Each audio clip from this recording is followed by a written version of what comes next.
Good afternoon, everyone, and thank you for spending your hour with us today for our Wednesday webinar series. My name is Alice Fox, and I'm the Director of Talent Delivery at Talent Connections, and I am joined by Susan Kent, Vice President of Career Spa, and John Palumbo, our Director of Marketing for Talent Connections. A few housekeeping items before we get started today is that, one, this is a 1-hour recorded webinar. If you have any technical issues or questions, please email John Palumbo at talentconnections.net. Participants are muted. One thing is we, instead of using the chat feature, please use the question feature to submit questions. We do have polls, and Suzie will be very interactive today, and so please make sure that you're ready. And I know people are eating their lunch and all of that during the webinars, but please, she will be asking some questions, and it's always great to get as many to participate as possible. We will also have a question and answer time at the end of the presentation for additional questions for sure. This webinar is approved for 1 SHRM professional development credit, and that activity code will be given at the conclusion of the webinar. Today, I am pleased to introduce Suzie Price, Managing Principal and CEO of Priceless Professional Development. It was founded in 2004. She is a results-oriented professional facilitator, consultant, podcaster, and author. Her company helps senior leaders reduce turnover and increase productivity so they can build an energetic, committed, and drama-free workforce. Suzie produces the Wake Up Eager Workforce podcast. I love that title. She is the author of 120 stress management strategies and how to hire superior performers. She provides ongoing inspiration and success strategies for leaders and business owners. Suzie graduated from the University of South Carolina. She has 25 years of business and management experience. Prior work experience includes operations and human resources roles at NCR Corporation, Oracle, State Farm Insurance, and Wright Management Consulting. We are so pleased to have Suzie join us today, and we're excited. I have my notebook and pen ready to take notes. And also, we were talking about the assessment that was sent to each person when they registered for the webinar. So we all need to make sure we complete that assessment to find out our strengths as well. So Suzie, thanks so much for being here today. Oh, thank you, Alice. And I want to thank Talent Connections and Career Spa for the great work that you're doing and for putting on these webinars for people. It's a complimentary service and it's admirable. And you've been doing it for many, many years. And congratulations on your 25 years anniversary. So to our participants, hey, I'm glad you're here. I'm excited. We're talking about motivating yourself and your workforce, what you wish you knew. This is one of my favorite topics. We're going to cover 6 culture and gender neutral motivation dimensions that you're going to be able to apply to yourself and to everyone you know, personally and professionally. And so when you use these motivation dimensions in the way that we're going to talk about, it makes you feel like a champion. We all have our champion from within when we get to use our strengths, and that's what this reveals. It's going to help us create wake up eager days, which help us create a wake up eager life. And when we apply it to our teammates and the people we work with, it can create a wake up eager workforce. So what I want you to feel like is with this information that I've just thrown you the keys to the supercar. It's got a full tank of gas and off you're going to go. That is what we're going to focus on today. It's one of my favorite topics.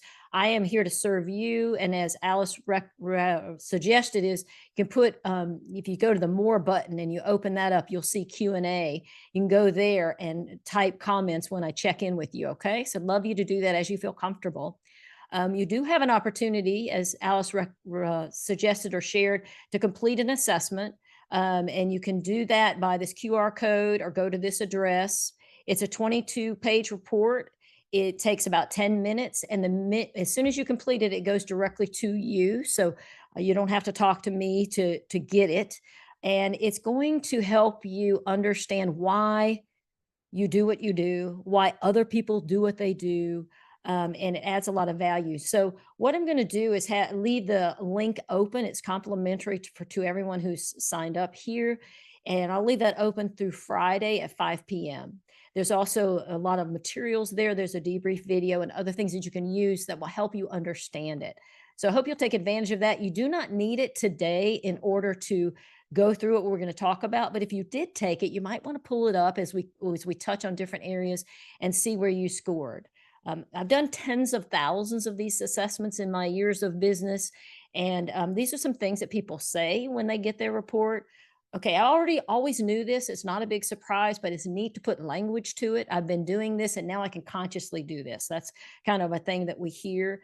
And it helps us understand why other things did not work out. I know the minute I took it, I understood why certain jobs worked for me and others did not, because it's what we want to do. It's what puts gas in our tank. It's our top interests.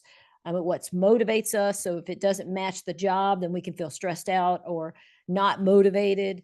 It helps us understand how we already spend our free time and how we can do more of that if our job, our current position doesn't really match what drives us or what we're interested in. It helps us know what projects we really want to get on or try to get to within our business and work. And it helps us understand conflict. So it can help us understand when we're not getting along with someone because we have different interests. So I want you to use this. I want you to rev up. You can tell I like car analogies, right? Rev up your understanding of motivation because you can understand it. It's not nebulous. And this tool helps you do that. It's going to help you improve relationships because you're going to understand why people do what they do, helps you reduce conflict. And I'm going to show you how you can use it in hiring so that what the job wants them to do every day doesn't match what they or you are most interested in. So we try to make it very practical and applicable. Before we jump into actually explaining the tool, I want to talk about engagement and motivation. And here's the bottom line, very, very simple summary. It's a mess.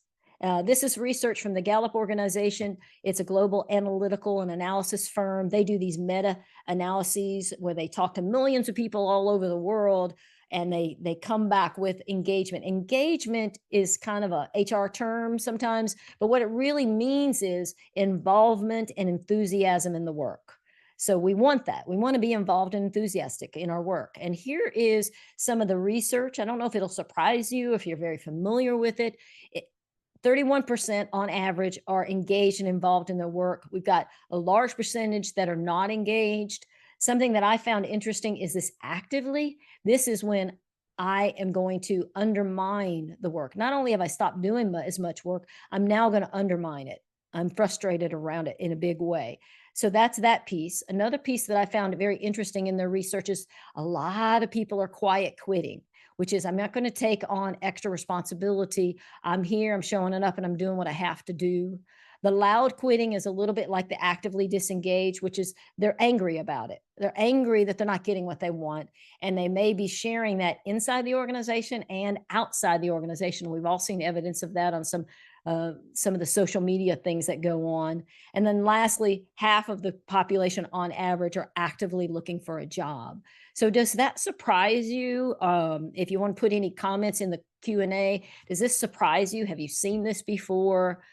I've been watching these stats since, 2000, and unfortunately, they haven't changed much. Now, you do have organizations who do have higher engagement, and when it's higher, up to 70% engaged, 70% of the population is involved and enthused about their work.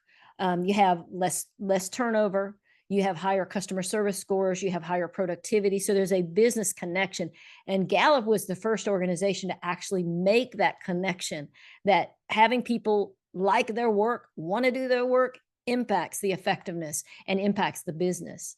And some other data that they shared here is people who are working remote and hybrid, we all know this, no surprise, they like it. But here's what might be a surprise is they're more stressed.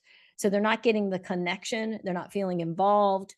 And then we also see, obviously that people, the stress, we want to help people with their stress and help them feel more connected to the work. And one thing that you can do that you can begin immediately, if you think you have the not engaged, the quiet quitting, actively looking, those are people we can bring back by helping them get involved and enthused in the work, which is why we're talking about motivators today, because that's one key. But a thing without even knowing that you could start doing is getting connected with people and have it what we call here, how's it going meetings. So if you're working with the team, when's the last time you asked somebody that? How's it going? How are you doing? Because some of the research shows us that out of 15 million people, 82% say that they feel lonely. And when we feel lonely, we don't tell people about it. I know there's been times in my life when I have felt that, where I didn't have enough community. I didn't feel connected to my work. And I didn't tell anybody that I was lonely, but I was feeling it. And if it goes on for a long period of time, it turns into this not engaged, quiet quitting. We don't tell people, we turn internal, we lose trust. So what if you reached out to the people on your team, and especially the people who might fall into these categories here that we're concerned about losing them, and said, how's it going? 10 minutes. What are you working on? How are you doing? Just asking them that question. You could use it for recognition. Gallup tells us that 3-to-1 ratio, 3 positives to every 1 course correction is very affirming for people. So have I told people that I appreciate them today? And so giving people a sense of belonging to something. They're not out there on their own, whether they're hybrid workers or they're down the hall from your office. We need to connect. And so I want to tell you one other study. So we got the 15 million, 82% say they're lonely. Think about that. That's 10 people. Out of those 10 people, 8 are experiencing loneliness and lack of connection. So that's important. And then the other study I wanted to share with you is Harvard did a study with 2,000 people. They followed them for 80 years, and they're trying to figure out what causes longevity. Who lives the longest and what attributes, what is the attributes, or what are the attributes that contribute to that.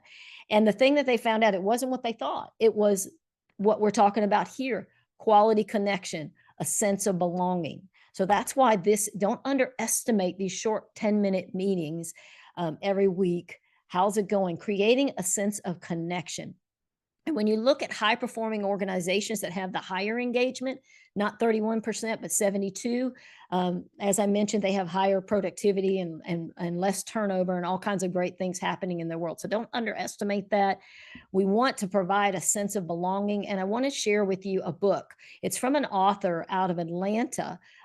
He's a great person. His name is Ryan Jenkins, and it's Connectable, helping leaders move teams from isolated to all in. And he's got all kinds of activities and all kinds of things to share there. I had him on my podcast. Alice mentioned the podcast, pricelessprofessional.com/loneliness is where you can find this episode. But he's a great representative and gives all kinds of suggestions. So right off the bat, your takeaway is connect with my people. Longevity, meaning in life is sense of belonging, and that a lot of people are feeling lonely and a lot of people are not engaged or quietly quitting and actively looking. And we want to do something about that. It's expensive. I don't know if you've seen these results before. It's from Top Grading, where we're talking about a team of 25 people, and we're calculating the turnover of 2 people. Top Grading tells us that 1.5 to 8 times someone's base salary is what the cost of turnover is. So very expensive from this one team. And if you think about that, if you think about turnover, it's not just when you're rehiring them, the recruiting cost, which is expensive, but it's the productivity that's lost up and down the line. So from productivity with clients, the productivity of the team, the productivity of the manager, the new hire, the person leaving, it's very expensive. And so it would be higher than 1.5, so 1.5 to 8, if it's a position where they touch more people. So losing people, that unwanted turnover, is the silent killer of profitability. We talk about it silent because we don't always think about it. We don't always pay attention to, I've lost another person. And we don't say, well, that just cost me $75,000. So putting attention on keeping the people that you have, hiring the right people, using talent connections to help you get the right candidates in, all of that is time well spent because it is expensive. And if you've experienced it, I know many of you might have, how painful it is to let someone go and then replace them. There's a lot of energy and time that goes into that, that is costly. So I don't know if you're surprised about that, or if you have any comments about that, please put them in the chat, or any questions, but I'm going to keep moving along here. So we're going to talk a little bit about hiring, and we're going to look at, when you hire someone, no one never, ever has said, I hired somebody and I don't think they're going to work out. We always are excited. I made the offer and they accepted. And then they are thinking the same thing. The candidate's saying, oh, I got this great role. It's going to be so fantastic. It's like the honeymoon. We're so excited. But what happens? Doesn't everybody stay a champion? The champion that we thought we hired. I think we all have a champion within. But when sometimes that we devolve into, I'm unreliable. I mean to do well, but it just kind of, it just doesn't fit. And so, I'm getting to what I think is very important is fit. So I could drive, but I can't see over the wheel. And so I'm kind of not a great fit for the job, or I look good, but I don't work. So we have these three modes that we talk about. And when we look at this, what is it that affects long-term work motivation and job ethic? And I want you to think about what you would add to this, and you can put that in the Q&A if you have comments around this. But I've kind of distilled it down into three areas. The first is fit for the job. So fit is, do their strengths match what the job needs every day? So we got to make sure, I'm going to give you a little bit of a formula on that of what we use, but looking at the whole person, and that's how we can apply motivators, is looking at something that's not easily seen, but is important to the day-to-day and interest in the work. So are they a fit for the job? That's something we can control. Do they feel like their company cares about them? So one way you show you care is what I was talking about early, the sense of belonging, having the how's it going meetings, helping people use their strengths. And I want the motivators tool to be one piece of that puzzle for you that you could think about. Even if you're not using the assessment, you can use the dimensions, and then helping people progress and develop in their role. Those are things that are strong things that help people help people know that you care, and that the company cares. So those are two things that 2/3 of it is within our control. 1/3 is they could have past habits and things that you're not going to find out until 6 months, and they live with you on the job. And that's things like low expectations, or they have low confidence, and so they're a little bit defensive, or they have low discipline. And some of that's a little bit hard to ferret out. So we want to really take advantage of the fit for job, and when they're there, taking care of them and realizing how important that is. So if you have any comments or questions, please post them. Or if you want to add things that you see that contribute to long-term motivation ethic, please share it with the group. But there's always a risk when we're hiring. And so what we're trying to do is reduce the risk. And we're going to reduce and call the people back who have the low interest and involvement, because you can do that. So this is the model that I teach that helps you think about the whole person. And of course, you're seeing car analogies throughout all of this. It goes along with, we keep with that theme here in employee fit. And then we're going to use an example of a technology leader. And we're going to look at these are 5 things that I want you to think about every time you're hiring someone. If you've got somebody right now that's not working well in the role, I want you to think of these 5 areas, because sometimes we just think of it as one big, they don't have the experience, I need to send them to training, or they don't have a good attitude and then we can't figure it out. And people that use this model seem to help, and it's kind of simple, but don't miss the depth of this. The first is the resume. This is roads traveled, where they've been, but also where they want to go. So roads travel, where have I been and where I want to go? What do you need for this technology leader? Do you need them to go into the next role? And are they somebody who wants to? Do you have certain type of hours? Do they have the background and experience? So we need to look at that. Then we need to look at personal skills. So we measure 25 in one of the tools that we use, but it would be things like leadership. If they're going to lead a team, what's their capabilities? So you would want to use interview questions related to that. Goal achievement. Can they line things up and get them done? Accountability. Do they take the heat when something goes wrong, or do they blame others? All of that can cause people not to work well in a role. Do they know how to manage their time and resources? Do they know how to understand and evaluate people, which will help them as a technology leader? So we say that there's 7 that you need to pick, and you need to look for those when you're hiring candidates. The third thing is how they interact. Is this a role where they're going to be internal? So they're going to work in their cube a lot, or do you need them to be more extroverted? And does that match who they are? Is this a role where you need them to spend a lot of time analyzing, or they're going to be the person driving, making quick and urgent decisions? So it's how they want to communicate 5 days a week. The fourth thing is the culture. Do they match the culture? Do they match the culture of the company? Do they match the culture of the team? Can they work with other leaders? Can they work with the teammates that they're going to be leading, or their peers? I have seen people match in every area, but not match the culture. And that's where the struggle is. And then this is what we're talking about today, is gas in tank. It's motivation, it's values, it's what we're most interested in.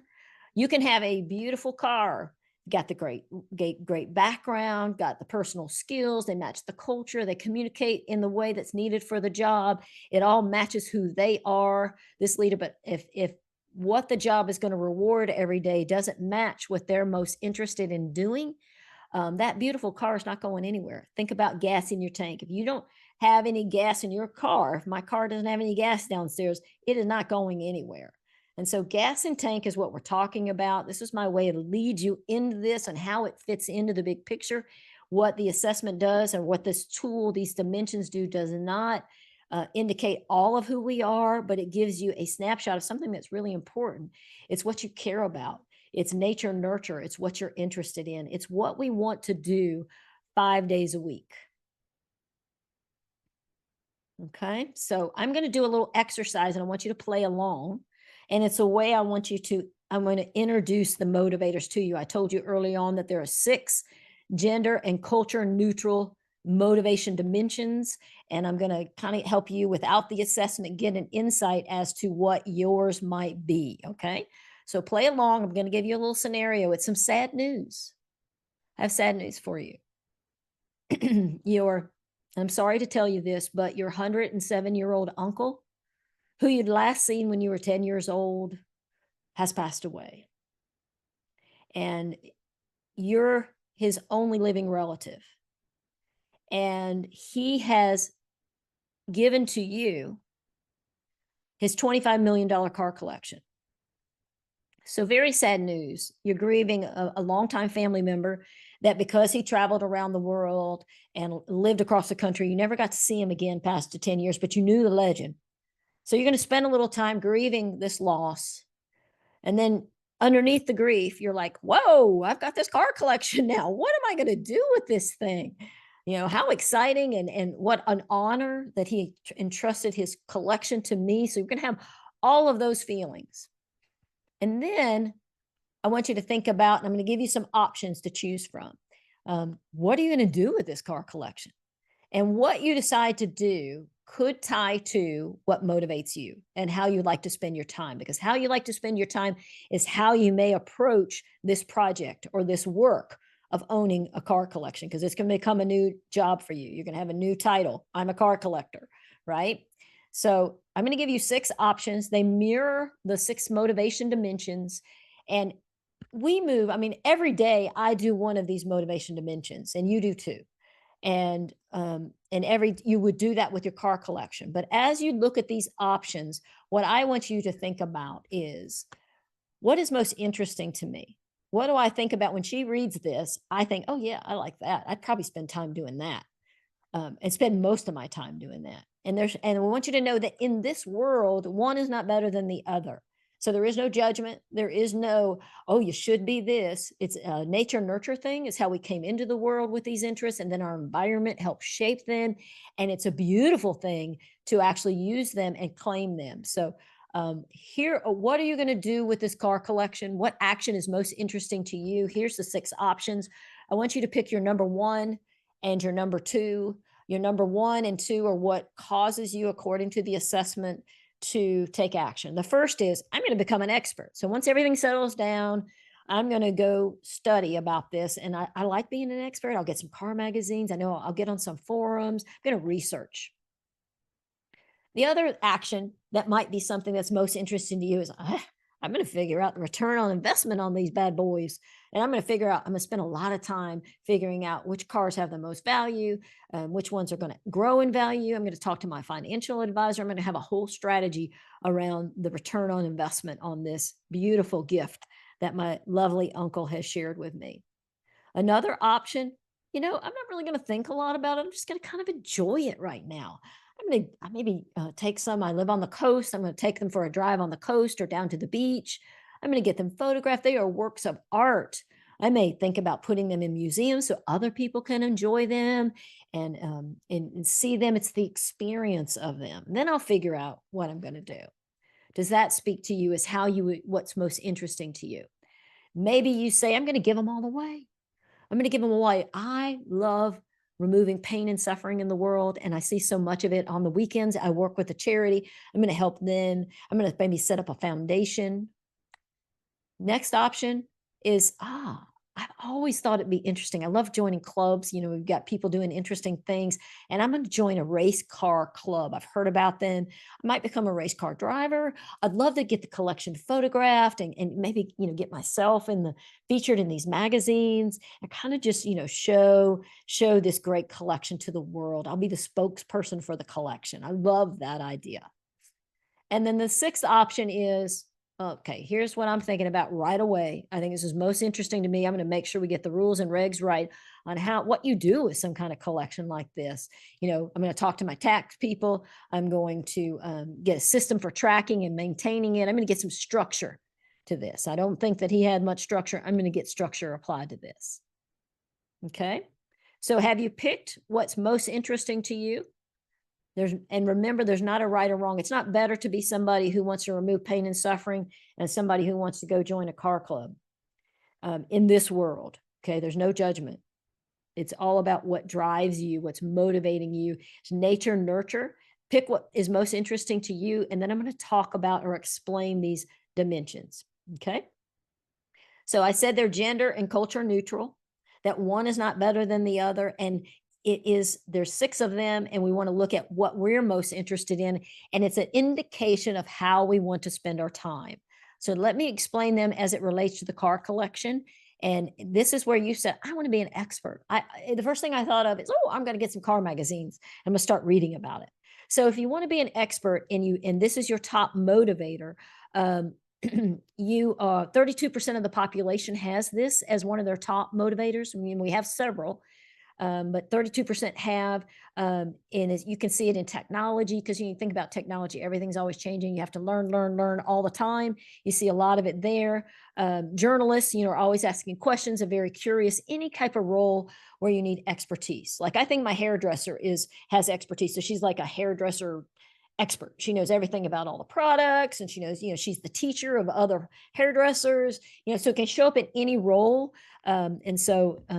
One of the things about being an expert is you have to have the knowledge. You don't feel good if you don't have it. And so, to just shoot from the hip just doesn't feel good for someone who has this as a top motivator. Some famous people, Albert Einstein, and one other good example, if you ever watch Big Bang, have you ever watched that show? It's excellent. It's very humorous. But Sheldon's girlfriend, and her real name is Mayim Bialik. I'm murdering her last name, but she is also a brain scientist. But in the role, they're all, Big Bang. They love research and they knowing things are kind of that typical what looks like a nerd. But so you're not a nerd if you score this high, because I'm not a nerd and I scored a high, but something that's an interest. But that's what that is. So kind of wanted you to get a feel for each one of these. So look at utilitarian. That's when you said, hey, I'm going to make this work financially. I'm going to get the return on investment on these. 12% of the population has this as one of their top motivators. You see it in top salespeople. 82% of all top salespeople have this driver as their 1 or 2 driver, because it's this thing about if I do something, I get something. They absolutely cannot stand waste, can be very impatient when meetings are running on track or they don't get immediate benefit. Some examples, famous examples, Warren Buffett. He's the extreme utilitarian about return on investment. Jay-Z, great businessman. The CEO of GM, there's many people you can think of that are high utilitarian. High meaning not better, but this is their greatest interest. Okay, so if that's you, kind of have a better understanding of it. Aesthetic, that is, I enjoy it. I enjoy things. I enjoy experiences. I want to create balance. I want to focus on how things look and feel. And that may be in your mix. It might be your one or your two. And if you picked it, 10% of the population have this as their one or two. And you can see it in people who are graphic design. You can see it in marketing. You can see it as an architect. I know a great recruiter who has the high aesthetic in her mix, and she's very good at intuitive thinking because she looks at the whole picture. So I don't have it as very high for me. I very much compartmentalize things. And so it's so great to talk to her. Sometimes she'll say, have you ever thought about? I'm like, no, because I've compartmentalized. They look at the big picture, and they bring this intuitive sense. They enjoy experiences. So that's why with the car collection, it's like, I'm just going to enjoy it. I'll figure it out. And so that's brings their own strengths. And you can often see it in some of the famous people, Tyler Perry, that does a lot of TV, very creative. Vera Wang, a designer. Steve Jobs, he always talked about how the computer's going to look. He was the first one to make it beautiful with our Apple products.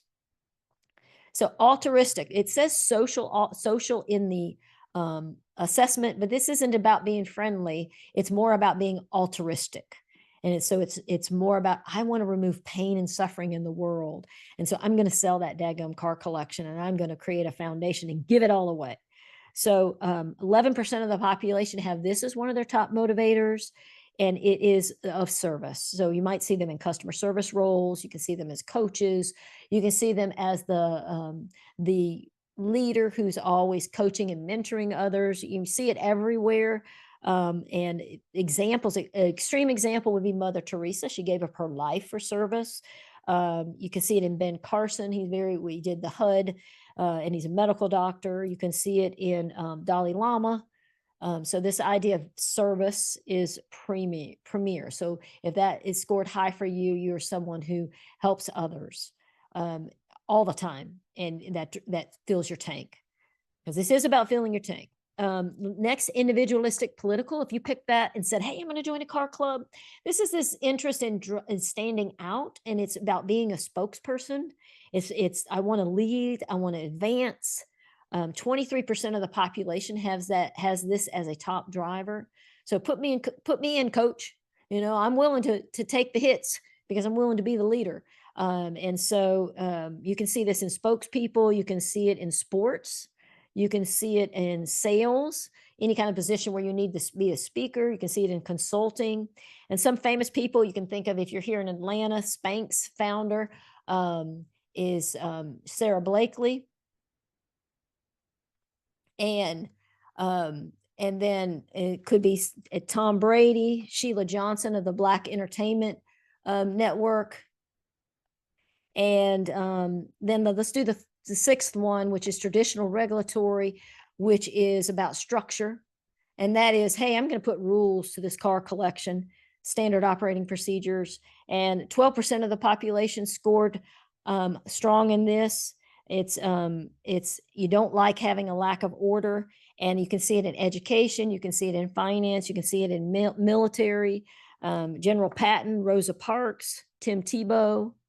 So let's take a moment now in the leader and answer question and answer section, and tell me what you put in. So Anne says she had number 6, and that was the traditional regulatory as something that interests her with the car collection. What did you put? Take a moment, if you can go to the more and click on the Q&A and put in what you selected. Do you remember which one stood out? Expert, return on investment, enjoy. Doesn't mean you're tied to it. Service. You want to stand out.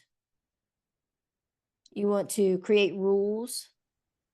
What did you select? Suzie, I came up that I think that I am a number 2, and I think Susan Kent on our team, she was a number 2 as well. So as people, I would encourage everyone to kind of think about her examples she gave and to put them in the questions and answer. We're getting a couple service, and Alyssa, you can see our good to responses see you there. Here. Service and return on investment. John, all right. John's knowledge. I know John, good to see you. Lenore, return on investment. They're all powerful. Michelle says enjoy.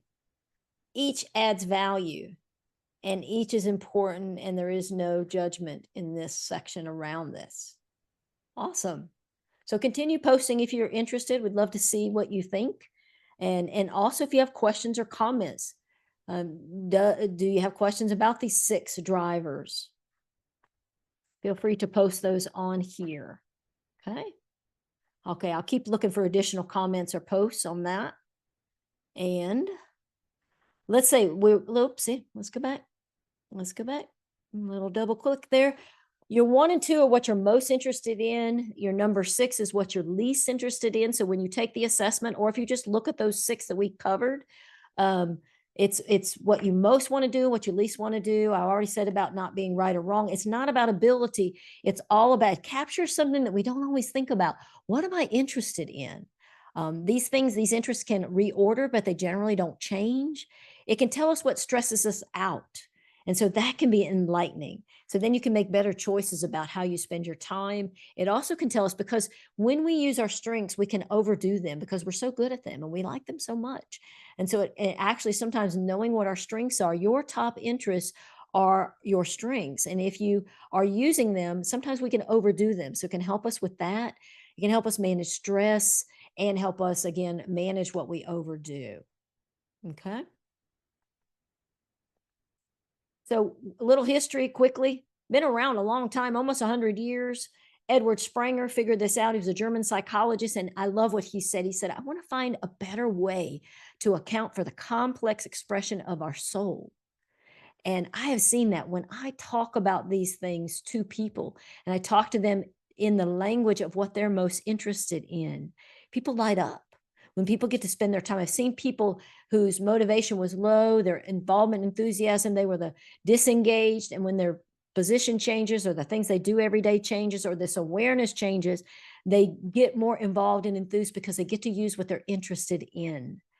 So it is an expression of our soul. I don't think it's an exaggeration. This gentleman created an assessment. This is a company that I work with that creates these tools, and I've been using them for quite a long time, and they make sure they're compliant. So just a little bit of history around that. But the biggest part is this: we're more than our disc style. We're more than our resume. We are this thing that we care about, and if we acknowledge it, we can use it effectively and have more motivation and drive. So I want to tell you about this team. This is a CEO and his executive team. He had worked with his team for 10 years and he loved them. But he also said, sometimes they drive me crazy. And so he wanted to figure out what drives them. He wanted them to be more efficient. I mean, anybody that has the return on investment, that number 2 in the car, I'm going to capture everything. Sometimes you get impatient. It's like, could we just be more efficient in this meeting? If you've experienced that, put a note in the chat about that.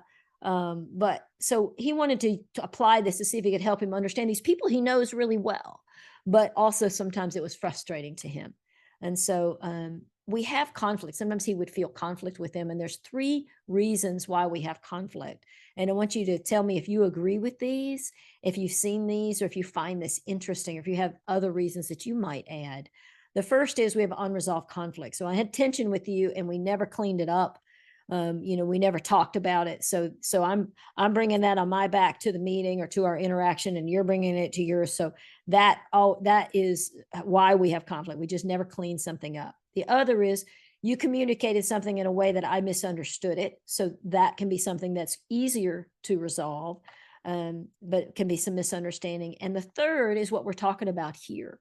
You want to take it easy and enjoy things and have the experience. And I think you should be more efficient. We have these different interests or priorities. And so that's what this CEO was talking about in regard to, okay, sometimes they make me crazy because I think they should be more efficient. And so there's ways that you can create these images. And you see, we talked about the 6, this is the expert, return on investment, being, the leader that advances, enjoying things, being of service, and the structure. And you can put them on a wheel, and the outer 2 areas represent where they are, what their top interests are. And you can see if somebody has, I want return on investment, and this person says, think about the people, then this is an opportunity. We're going to have some tension sometimes, But now if we have language to understand them, we can resolve that tension and we can begin to value and appreciate the differences. So you can have the greatest tension from who's across from you, and then you can have the greatest synergy because this person's thinking about efficiency and this one's saying, wait a minute, have we thought about the people? And let's make sure we do that. Doesn't mean this person doesn't think about the people, but they're thinking about efficiency first. Same thing with the difference here. This person's saying, okay, what are the traditions? And this person's saying, okay, for traditions, here's a new way. Let me show you. I want to advance. So this little tool is very helpful. The inner circle talks about the 6, what you're least interested in. That's something when you look at your tool, if you take the assessment, remember it's available to you through Friday at 5. You can see what you're least interested in. What you scored is number 6. It's like, I don't want to spend 5 days doing that. So, for example, these people could have tension. Because this person doesn't want to talk about traditions and rules. And this one's saying, okay, let's look at it. We need to look at it. Then we have this little talent tracker tool too, that kind of lists the team and it becomes a cheat sheet that you can reference. So what happened with the CEO is he's like, okay, I understand it now. I understand what the differences are. And who he was having the most trouble with was this regulatory leader, because he was least interested in that. It was number 6 for him, and number 1 and passionate for this person. So now Nathan says, okay, wait a minute. They're going in the foxhole with me. I can use this. They're going in the foxhole with me and we can work together. And when they're challenging me on new ideas, it's because they're helping me understand that there's some traditions that I don't need to buck. And so it's not a threat, it's help. And basically what he's doing is helping this person use their strengths on the job, showing that they see them as a whole person and we see your talent and your strengths, and I want to help you use it because I'm going to acknowledge it on the team. So that was one big aha that changed this leader's relationship with this person and changed the team dynamics.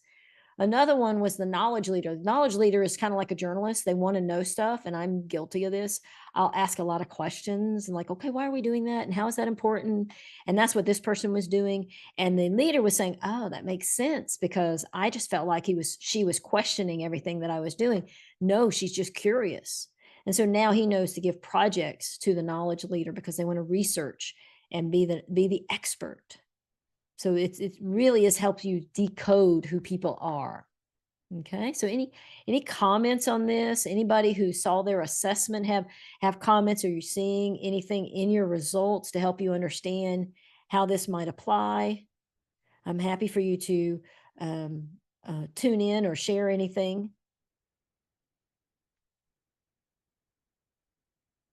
One of the greatest benefits for Nathan and for me and anybody who takes the assessment and then or just knows the dimensions is that they understand, they have more understanding. So they judged it at first. It reduces that because it gives us a common language to understand motivation and interest. And they stop judging it, and then they value and appreciate it. So it changes the dynamic. Okay. So here's some insights that you can use that from the tool. And again, it's at motivatorsppd.com, and you can have team members talk about their energizers and their exhausters, and then do some trade about things they want to do more of, things they want to do less of. You can have a leader do it, delegation proclamation. So the leader looks at all the projects and creates suggestions for delegation and discusses it with the team. So it really is about showing that you care, showing that you're focusing on their strengths. It's giving them development and professional development and helping them find a tool that they can use for themselves to grow. And it also is a great tool for resolving conflict because you start to understand your differences. Okay. So those are some exercises that you can use. It's a 22-page report. And there's some action plan worksheets at the end that can allow you to personally take it in, because the best way to use any kind of tool is to apply it to yourself first and look at what kind of actions would I want to take. Helps you dive deeper, and it gives you some worksheets so you can do that. And there's a memory jogger card there too that can help you remember the 6 dimensions. So basically, this tool gives us a common language for talking about differences. We talk about diversity. This is one way of looking at diversity of interest, diversity of caring about different things, and reducing judgment because we begin to value each of the different interests and see how they add value to the organization, to the relationship. And it's something that's not immediately visible.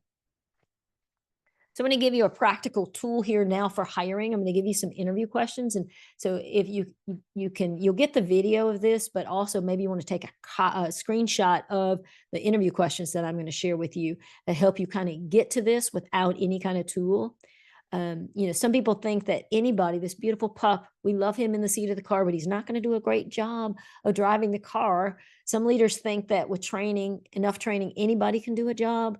And that really doesn't work. I see it not work all the time. And you've probably seen it too.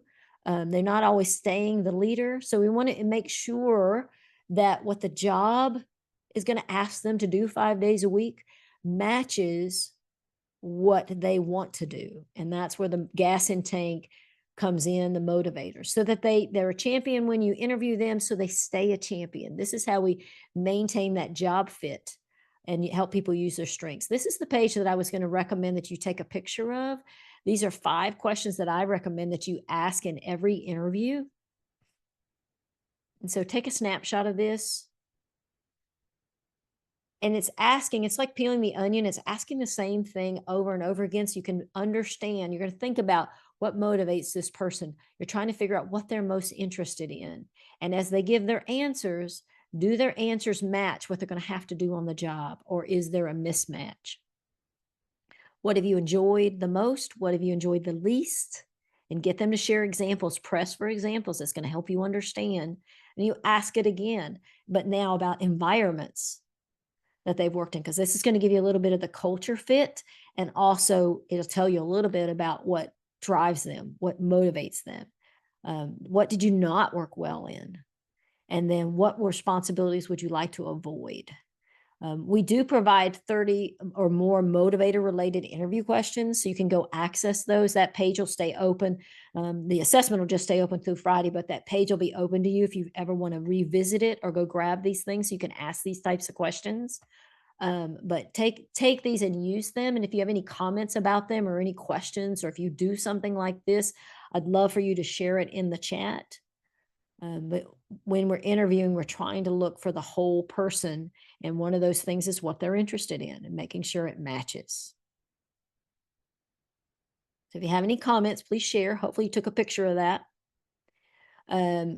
Chris, I'm going to tell you an example of Chris, a finance leader who is a champion, high achiever, makes things happen everywhere she goes.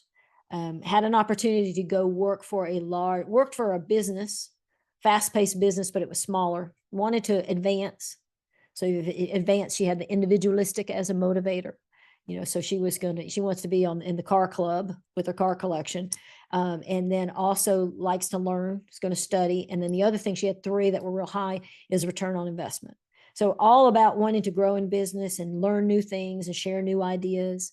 Gets an opportunity to go work for an international nonprofit, large, huge organization. So it's an opportunity to experience something new.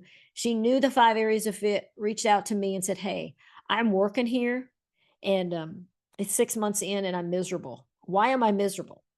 So we kind of just went through the different areas and talked about the job. It was just a on the side conversation, because she uses this tool, but it's hard to sometimes apply it to yourself. And what we discovered is what we've been talking about today. Here's where the fit was a mismatch. So she loved to learn and get results and be efficient. They were more about keeping things the same. And she was bringing in new ideas and causing conflict. She was frustrated with the environment. And so once she saw it, it was obvious to her. Okay, so I came here because I thought it was, getting a promotion, a bigger company, bigger organization, but boy, are my needs not being met. And I've seen this a lot. A lot of times people match all the other areas, but they don't match here. And so the keeping the traditions was not a good match. It was actually what she was least interested in. So she was able to gracefully move on to another role, and we able to help the organization fill the position with someone who was a better match. But that's kind of a practical example of how it can show up. And if you find that your motivators do not match your job right now, what you think are your top drivers, then what you want to do is spend time in the evenings consciously getting those needs met. Talk to your manager about it. See if you can get on projects that help you do what you love to do. So we're kind of going into a summary now. We're going to close here shortly. If you have any comments or questions or any ahas about what you think your motivators would be, please share. But it's the why. This is the why answer, and why causes us to take action. It helps us be engaged, involved, and enthused. So we're not disengaged and quietly quitting. This is nature nurture. We come in with it. When Chris came in as somebody who was a learner, that finance leader, and return on investment, that was her environment. That's what she grew. She did it as a kid. Her parents were that way. She's always been a futuristic thinker. So it's important to her. It's how we sometimes can say, we can judge people too. If you think about the 3 reasons for conflict, if we think that return on investment is most important, and you think that you need to enjoy the experiences, I might judge you until I understand, wow, isn't that great that she or he knows how to enjoy the experiences and is thinking intuitively. So when we have differences, that can help us understand that and help us not judge. And it is the area we like to communicate. So when I am around a bunch of people who match my motivators, it's usually in an association that's a good match. I remember the first time I found that. I remember coming home and telling my husband I found my peeps, and I knew what it meant. They were all people who loved to learn, and we had all kinds of different backgrounds, but we had this thing in common. We wanted to share knowledge. And so same thing for you. When you're around people who are your peeps, a lot of times it's related to the workplace motivators. So, this work helped that CEO that I told you about, Nathan, increase appreciation of differences, help people use their strengths on the job, help grow trust. It can help you too. It can help you with hiring, making sure people are a match. It can help you decrease judgment, increase understanding. So there's lots of benefits to it. Here are the 6 motivators, and there's our Ferrari key. When we are using our top motivators, and we don't have to spend 5 days a week doing what we're least interested in, but we get to do what we're most interested in, it is turning on the Ferrari and giving it a go. I think we all have that within us. We just need to help. We need to tap into it. We need to acknowledge it and use it. And then we need to help others do that. And if we can do that, it shows that we care. It helps them use their strengths, because these are your strengths. Whatever your top ones are, they're your strengths. It helps others use their strengths, and it helps with development and growth, and helps put people in the right seats. So you can use it throughout, as I've kind of talked about, through the employee life cycle. Excellent for conflict resolution, have great discussions and greater understanding. At the page, motivatorsppd.com, there's a lot of tools. So whatever your top one is, there's a lot of these types of tools. There's a debrief video. It's about 20 minutes. There is a memory jogger card. Got the interview questions that I mentioned. There's a sales piece. These are kind of hidden. They're not immediately visible, but you can start to ferret out when you understand these 6, what the person in front of you is most interested in, and then speak to their interests. So it's a way of tuning into others. There's some management tips that are pretty powerful, that you can look at for what they're most interested in and least interested in, very specific things you can do. And of course, some personal growth exercises and information. So hundreds of things there that I hope you'll take advantage of. So this is what we're trying to discover. And for yourself, we're all thinking about, why are we here? Why do we work here? How can this organization help me figure out what I want and why I want it? How can I help this organization fulfill my meaning in the world? So this is on everybody's mind. That soul expression is a real thing. We yearn to use our strengths, and this tool is that. And what it will do as we close is, it's not normal for your team to be disengaged and to be quietly quitting. what's normal is enthusiasm and laughing a lot and feeling sure and confident, even though we're different on the team, having lots of energy and looking for more good things to do, having a passion for what you're doing with the people you're doing. And you're so excited that you're eager to hear what they're doing because your gas tank is full. You got energy. You've got so much energy that you're happy for the day and you're planning for tomorrow. That is wake up eager. It is my mission for myself and the world is that we're happy for the day and we're excited about what's coming up. And I think that this can be more normal. And this is one little tool that could be a part of that. And I hope that something here has been beneficial to you. And if you have any questions, um, I don't see anything in the chat, or I see something just popped up. Let's see, or in the question and answer. Um, Alyssa, hey, Alyssa. Keys to success, I've experienced them firsthand. And thank you so much. Yes, you are a power user of these tools and a powerful leader. So if you have any questions, reach out to me. I'm going to turn it over to Susan and Alice, let her close us out with some data or information about reaching out. Alice?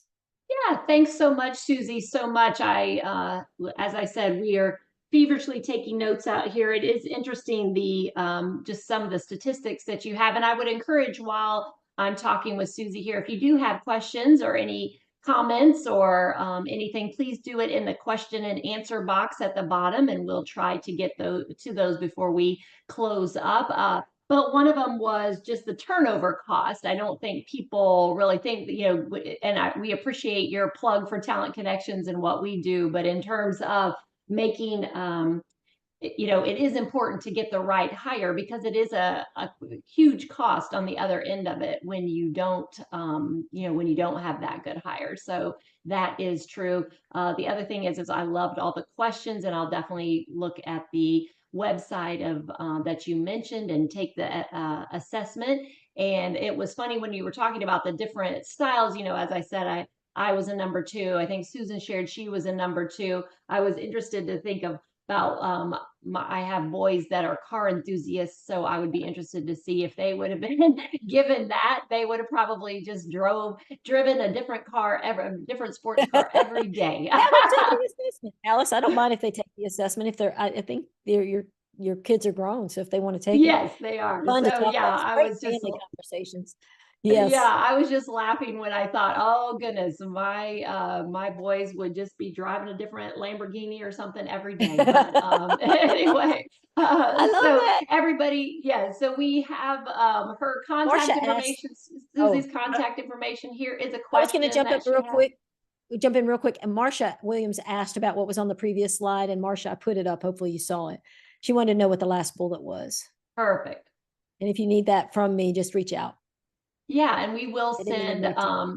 this recording as well. Here is where to reach Suzie at LinkedIn, and her website, and then her email, of course, as well. So thank you so much, Suzie. We so appreciate your insights today. Thank you so much to everyone for joining us today for our Wednesday webinar series, Talent Connections. We are a human resource executive search and consulting firm located in Atlanta, Georgia. We are celebrating our 25th anniversary this year. So next year, we're very excited about that. And you all should be receiving our newsletters that we have started back up. So that is exciting. We also have a sister company called Career Spa, and it was at the forefront of career transformation, providing career transition and coaching services tailored to individuals. And Susan Kent on our team definitely helps with the Career Spa and resume rewrites and social media presence as well. And so we appreciate your time and to look us up for your needs.